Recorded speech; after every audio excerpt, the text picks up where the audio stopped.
និធិអភិវឌ្ឍសហគ្រិនភាពឬមអស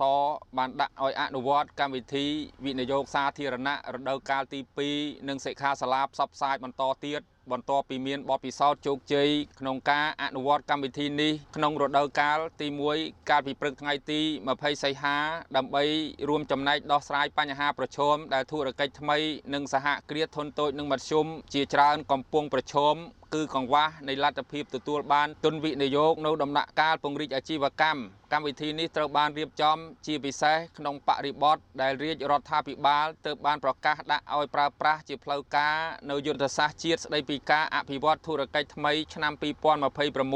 2030កាលពីថ្ងៃទី11ខែសីហាឆ្នាំ2026ក្នុងគោលបំណងអភិវឌ្ឍប្រព័ន្ធអេកូឡូស៊ីធុរកិច្ចថ្មីកម្ពុជាឲ្យមានបរិយាកាសអំណោយផលនិងមានការតភ្ជាប់ជាប្រព័ន្ធដើម្បីគាំទ្រធុរកិច្ចថ្មីគ្រប់ដំណាក់កាលក្នុងការចាប់ផ្ដើមការលូតលាស់ការពង្រីកទីផ្សារការទទួលបានមូលធនការអភិវឌ្ឍសមត្ថភាពឲ្យអាចប្រកួតប្រជែងបានទាំងក្នុងស្រុកតំបន់និងទីផ្សារអន្តរជាតិព្រមទាំងបង្កើនការរួមចំណែករបស់ធុរកិច្ចថ្មីក្នុងផលិតផលក្នុងស្រុកសរុបតាមរយៈការវិនិយោគជាភាគហ៊ុនមូលនិធិអភិវឌ្ឍសហគ្រិនភាពនិងដើរតួជាវិនិយោគិនជំរុញរបស់រដ្ឋដើម្បីចូលរួមដោះស្រាយបញ្ហាក្នុងការទទួលបានហិរញ្ញប្បទាននិងជំរុញការចូលរួមរបស់វិស័យឯកជនក្នុងការវិនិយោគលើធុរកិច្ចថ្មីនិងសហគ្រាសធុនតូចនិងមធ្យមក្នុងឱកាសនោះឯកឧត្តមមាសសុកសេនសានរដ្ឋលេខាធិការក្រសួងសេដ្ឋកិច្ចនិងហិរញ្ញវត្ថុបានថ្លែងបើកកម្មវិធីដោយមានការអញ្ជើញចូលរួមពីថ្នាក់ដឹកនាំក្រសួង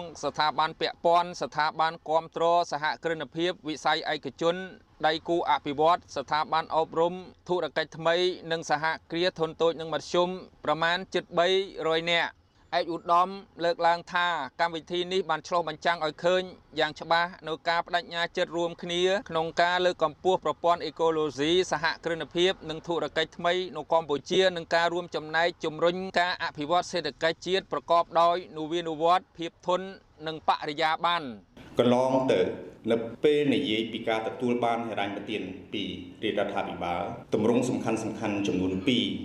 ដែលយើងអាចសង្កេតឃើញក្នុងពេលបច្ចុប្បន្នរួមមានការផ្ដល់ឥណទានដែលមានធនាគារអភិវឌ្ឍជនបទនិងកសិកម្ម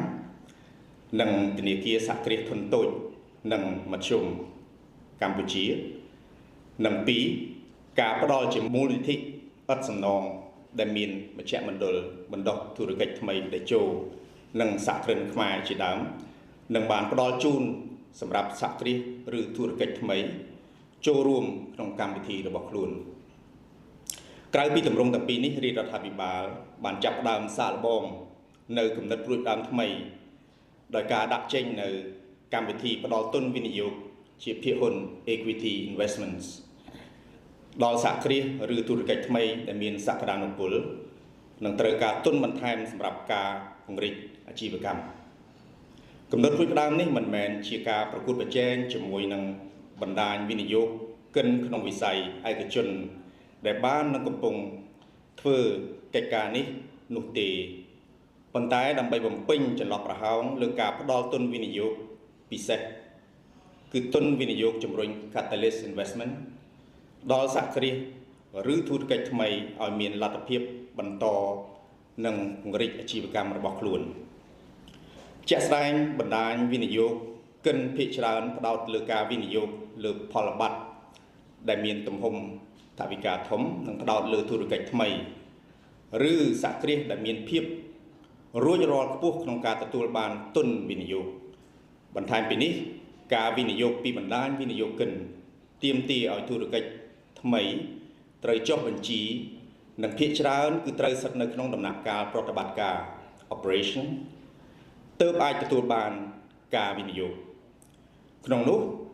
វិនិយោគិនបុគ្គល Angel Investor បានរួមចំណែកក្នុងការវិនិយោគធុរកិច្ចថ្មីមួយចំនួនដែរប៉ុន្តែការចូលរួមនេះនៅមានកម្រិតតិចតួចនៅឡើយជារួមតាមទិន្នន័យដែលអាចប្រមូលបាននិងគិតចាប់ពីឆ្នាំ2023ដល់ឆ្នាំ2025ការវិនិយោគបែបភាគហ៊ុនលើធុរកិច្ចថ្មីក្នុងប្រទេសកម្ពុជាមានទំហំសរុបប្រហែល 7.2 លាន$7.2 លានប៉ុណ្ណោះ បិទថាมันមានទិន្នន័យពេញលេញអំពីតួលេខនេះតែទិន្នន័យនេះក៏អាចឆ្លុះបញ្ចាំងក្នុងមួយកម្រិតបានដែរថាទិដ្ឋភាពវិនិយោគលើធុរកិច្ចថ្មីនៅកម្ពុជាមានទំហំតូចនិងនៅមានកម្រិតនៅឡើយយោងតាមទិន្នន័យពីថ្នាលធុរកិច្ចថ្មីកម្ពុជាគិតត្រឹមខែឧសភាឆ្នាំ2026ធុរកិច្ចថ្មីមានប្រមាណជា269ហើយក្នុងនោះមានធុរកិច្ចថ្មីប្រហែល42%ស្ថិតនៅក្នុងដំណាក់កាលចាប់ផ្ដើមប្រតិបត្តិការ early operation និង32%ស្ថិតនៅក្នុងដំណាក់កាលប្រតិបត្តិការ operation ហើយមានតែធុរកិច្ចថ្មីប្រមាណ4%ប៉ុណ្ណោះស្ថិតនៅក្នុងដំណាក់កាលពង្រីកអាជីវកម្ម scaling ធុរកិច្ចថ្មីមួយចំនួនកំពុងតែស្វែងរកការវិនិយោគដំបូងក្នុងទំហំថវិកា ticket size តូចល្មមគណៈបណ្ដាញវិនិយោគិនឬវិនិយោគិនបុគ្គលស្វែងរកធុរកិច្ចថ្មីដែលត្រូវការទំហំថវិកាធំការនេះស្ដែងឲ្យឃើញពីចន្លោះប្រហោងនៃការផ្ដល់មូលនិធិឬជាភាសាអង់គ្លេសហៅថា missing middle ដែលធ្វើឲ្យធុរកិច្ចថ្មីពិបាកក្នុងការស្វែងរកមូលនិធិក្នុងការបន្តនិងពង្រីកអាជីវកម្មរបស់ខ្លួនទៅដំណាក់កាលបន្ទាប់បានដោយមើលឃើញអំពីស្ថានភាពនេះលេខាធិការដ្ឋានមូលនិធិអភិវឌ្ឍសហគ្រិនភាព Entrepreneurship Development Fund EDF ក្រោមការគ្រប់គ្រងរបស់ក្រសួងសេដ្ឋកិច្ចនិងហិរញ្ញវត្ថុត្រូវបានបង្កើតឡើងដើម្បីដើរតួនាទីជាយន្តការហិរញ្ញវត្ថុដ៏សំខាន់ក្នុងការគាំទ្រធុរកិច្ចថ្មីនិងសហគ្រាសធុនតូចនិងមធ្យមដែលមានសក្តានុពលនិងប្រកបដោយធម៌វន្តតាមរយៈការផ្ដល់ហិរញ្ញប្បទានការកសាងសមត្ថភាពនិងការជំរុញកិច្ចសហការជាមួយតួអង្គនានាក្នុងប្រព័ន្ធអេកូឡូស៊ីសហគ្រិនភាពបេសកកម្មរបស់មូលនិធិអភិវឌ្ឍសហគ្រិនភាពមិនមែនត្រឹមតែជាប្រភពមូលធនវិនិយោគប៉ុណ្ណោះទេប៉ុន្តែដើរតួនាទីជាវេទិកាតភ្ជាប់រវាងសហគ្រិនវិនិយោគិនស្ថាប័នគាំទ្រសហគ្រិនភាពនិងដៃគូអភិវឌ្ឍដើម្បីរួមគ្នាពង្រឹងប្រព័ន្ធអេកូឡូស៊ីសហគ្រិនភាពនៅកម្ពុជានិងជំរុញការអភិវឌ្ឍធុរកិច្ចប្រកបដោយចីរភាពកន្លងមកនេះក្រៅពីការសហការជាមួយតួអង្គពាក់ព័ន្ធក្នុងការកសាងសមត្ថភាពនិងការអភិវឌ្ឍប្រព័ន្ធអេកូឡូស៊ីសហគ្រិនភាពឲ្យមានភាពរស់រវើកក្នុងឆ្នាំ2025លេខាធិការដ្ឋានមូលនិធិអភិវឌ្ឍសហគ្រិនភាពក៏បានដាក់ចេញនៅកម្មវិធីវិនិយោគសាធារណៈហើយមកដល់ថ្ងៃនេះកម្មវិធីបានជ្រើសរើសធុរកិច្ចថ្មីចំនួន2ក្នុងការផ្ដល់ទុនវិនិយោគជាភាគហ៊ុន